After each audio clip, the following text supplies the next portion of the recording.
How to add clickable links in Canva.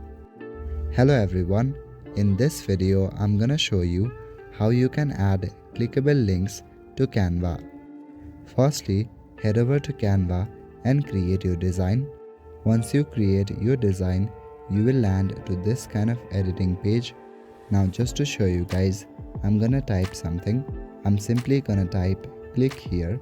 After that, I'm gonna add a YouTube link to this click here text. To make it more obvious, I'm gonna add a subheading also.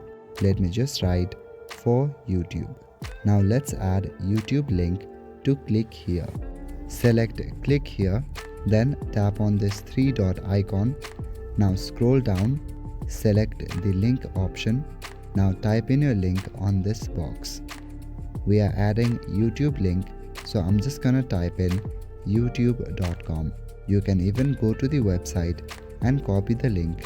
After that, paste the link right here. Once done, click enter. Once you click on enter, then select done. And just like that, your link has been added. It will show an underline like this, which you can remove. Click on the text and go to this three dot icon. Now turn off the underline feature. So that is it for this video. I will see you in the next one. Thank you.